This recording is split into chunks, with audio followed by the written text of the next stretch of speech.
Do you ever start typing in ChatGPT or any of these other tools, and then you suddenly go blank? Well, it happens to all of us.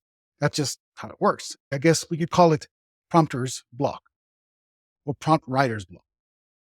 Feel free to use it. But the whole idea is it happens to each and every one of us. We start typing and then what do we want to enter in the prompt?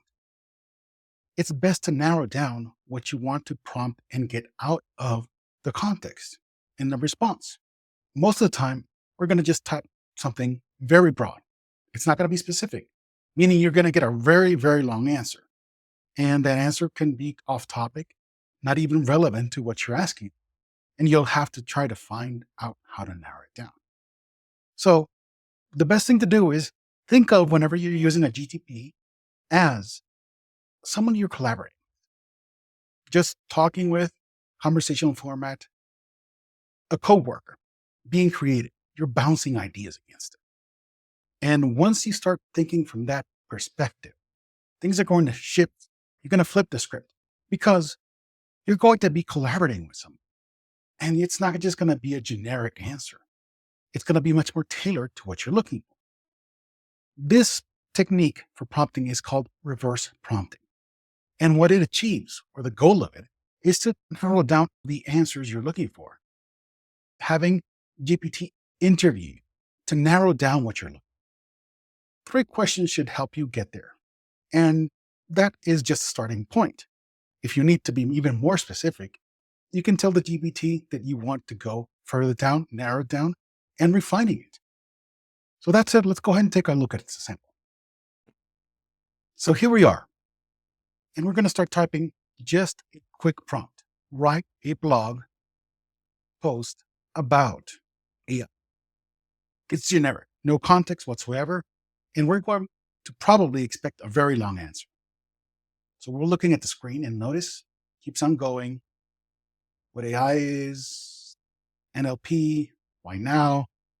As you can see, it's taking some time and it's very broad because we didn't go into any specifics. Okay, now let's add some context to this.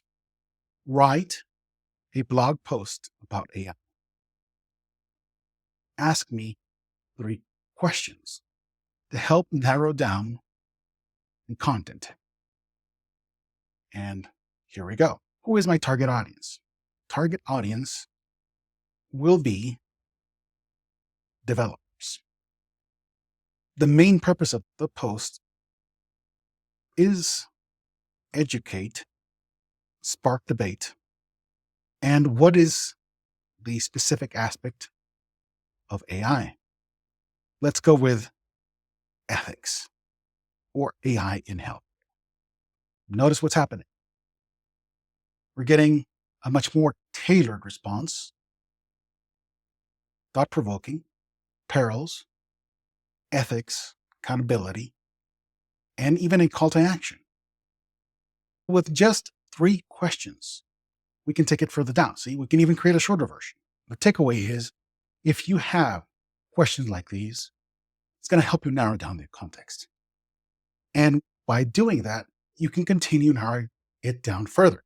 You don't have to stop at 3. So now that we've seen the results, takeaways are, we have pitfalls. The biggest issue the majority of us have, myself included, is jumping without context.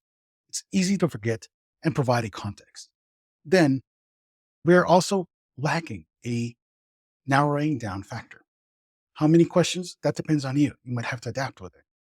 But even if just 3 simple questions, asking GPT to interview will go a longer way and it's going to save you some time. How much time? That's going to depend on you.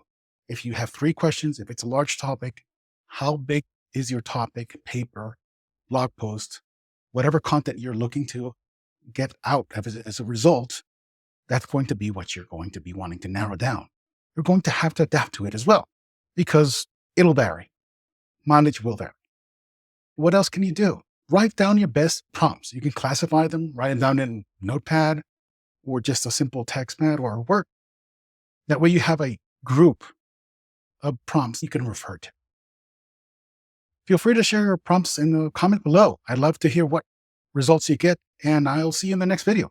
Bye.